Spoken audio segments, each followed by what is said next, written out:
फैसल जज काजी शुरैह का बेटा मदरसे में पढ़ता था। उस्ताजों ने कहा है तुम्हारे बाल बहुत बड़े हो गए हैं, आजकल तो पता नहीं कौन कौन से बाल चलने लगे हैं। अब वो एक और बाल चलने लगे हैं, सुअर कट। सुअर कट बाल जानते ना, इधर से कटे हैं, इधर से कटे हैं, इधर सब टकला है, चारों तरफ गोल, बीच में छत्ता मधुमक्खी का रखा हुआ है। इसको हमारे यहाँ कहा जाता सुअर कट बाल। कौन कौन से बाल चलने लगे, अल्लाह रहम करे। और जाने पता नहीं कौन से हिजड़े ने निकाला होगा ये बाल, उनके नक्शे कदम पे हम चल रहे हैं। कौन सी इधर बाल साफ, देख के कसम खुदा की घिन आती है, अल्लाह इसके पास हम बैठे कैसे हैं। इधर से टकला बना, इधर से टकला, चारों तरफ से गंजा दिख रहा, ऊपर छत्ता रखा हुआ है, लगता है जैसे टुल्लू पंप चल रहा। अजीब हालत बना ली लोगों ने अपनी।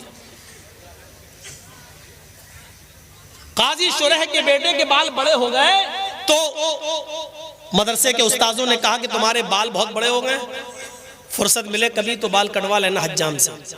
ये भैया तुम बहुत उठ रहे हो यार, डिस्टर्ब करोगे।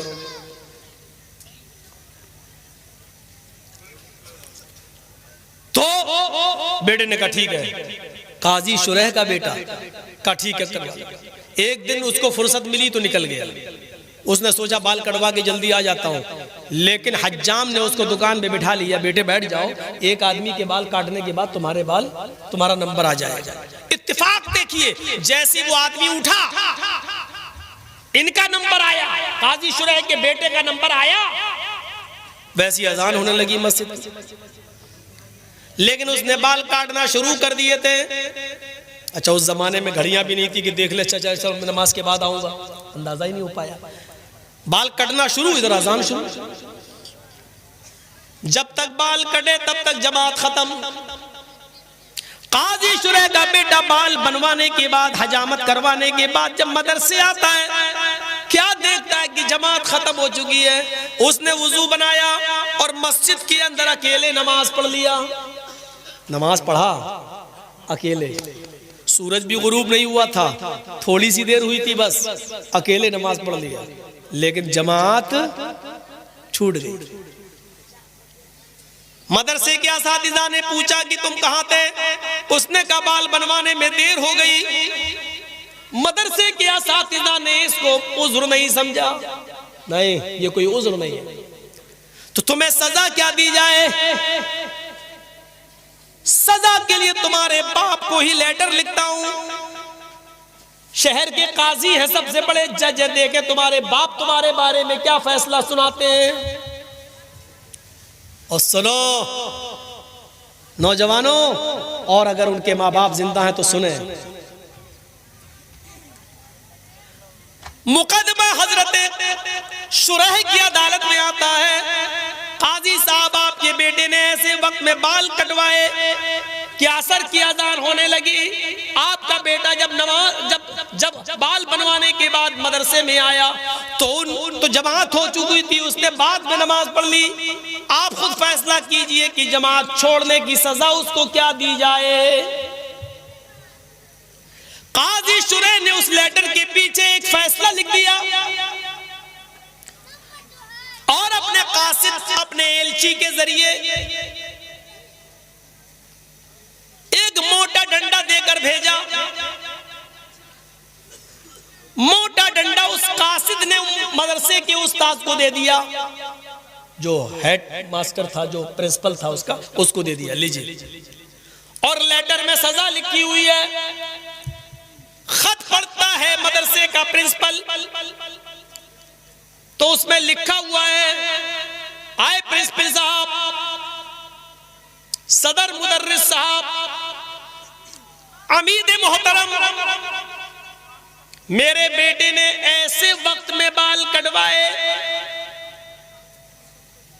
जिसमें असर की अजान का वक्त करीब था, लिहाजा बज़ाहिर मेरे बेटे का कोई उज़्र नजर नहीं आ रहा है, ये उज़्र शरई नहीं है। उसने जमात तर्क की, आमदन और जानबूझकर तर्क करना माना जाएगा। बाल कटवा रहा फिर भी जानबूझकर तर्क करना माना जाएगा। लिहाजा इस आमदन और जानबूझकर नमाज तर्क करने की सजा मैं ये सुनाता हूं कि जो डंडा मैंने तुम्हें भेजा है, इस डंडे से मेरे बेटे को इतना पीट लो, इतना पीटो कि ये डंडा 3 टुकड़ों में बट जाए, इस डंडे के 3 टुकड़े हो जाए। मोटा डंडा, ये वाला नहीं था पकड़ो एक मारो टूट जाए, मोटा डंडा 3 टुकड़े हो जाए। हाँ, लेकिन जब डंडा 3 टुकड़े हो जाए तब मेरे बेटे को पीटना छोड़ देना। उसके बाद मेरे बेटे की सजा ये होगी कि उसको 3 दिन तक कैद खाने में डाल देना, किसी बंद कमरे में बंद कर देना, उसको खाना बंद कर देना, उसका पानी बंद कर देना और रोजाना तौबा कराना। अगर वो तुम सब के सामने इकरार कर ले कि आज के बाद मैं जमात को कभी कसदन जानबूझकर नहीं छोड़ूंगा, मैं अल्लाह से तौबा करता हूं कि मुझसे गलती हो गई, वो मेरे गुनाह को माफ कर दे, अगर वो इस बात का इकरार कर ले तो 3 दिन के बाद मेरे बेटे को छोड़ देना और उसके बाद मदरसे में उसको पढ़ाना और लिखाना शुरू कर देना। लेकिन अगर 3 दिन भी भूखा प्यासा रहने के बाद भी वो तौबा ना करे और इस बात का इकरार ना करे तो उसको उस कमरे में उस वक्त तक बंद रखना जब तक कि वो भूख और प्यास की शिद्दत से मर न जाए।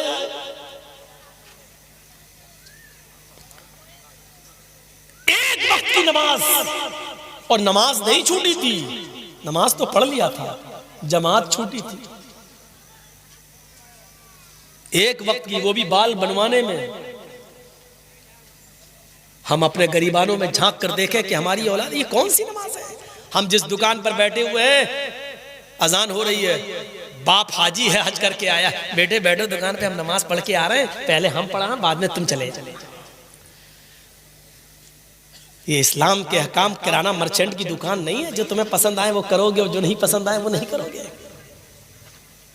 हाजी साहब जमात के साथ नमाज पढ़ रहे हैं और हाजी साहब का बेटा जमात छूटने के बाद मस्जिद में बाद में जाता और नमाज पढ़ता है। ये कौन सी जमात और कौन सा इस्लाम है ये? हय्या अलस सलाह, ये निदा जो आई है वो हाजी साहब के लिए भी और हाजी साहब के बेटे के लिए भी है। ये निदा मौलाना जर्जीस साहब के लिए भी और मौलाना जर्जीस साहब के 11 साल के बेटे के लिए भी है। ये निदा इमाम हरम के लिए भी है और मक्के के रहने वाले लोगों के लिए भी है। यही आवाज हय्या अलस सलाह सऊदिया के बादशाह के लिए भी है और सऊदिया के गलियों में भीख मांगने वाले भिखारियों के लिए भी है। इसी एक वक्त में यही नमाज का वक्त सबके लिए है। सबको एक ही वक्त में मस्जिद में जाना है, एक ही इमाम के पीछे नमाज पढ़ना है, उसी की इब्तिदा में नमाज अदा करना है, एक दूसरे को चिपक कर खड़ा होना है, कदम से कदम मिलाना है, टखने से टखना मिलाना है, कांधे से कांधा मिलाना है, अपने दिलों के कीने और कदूरत और बुग़्ज़ और इनाद को खत्म करना है और एक ही साथ रुकू में जाना है, एक ही साथ सजदे में जाना है और इस बात का ऐलान करना है, एक ही सफ में खड़े हो गए महमूद व अयाज, न कोई बंदा रहा न कोई बंदा नवाज। ये निदा हय्या अलस सलाह की आवाज सबके लिए,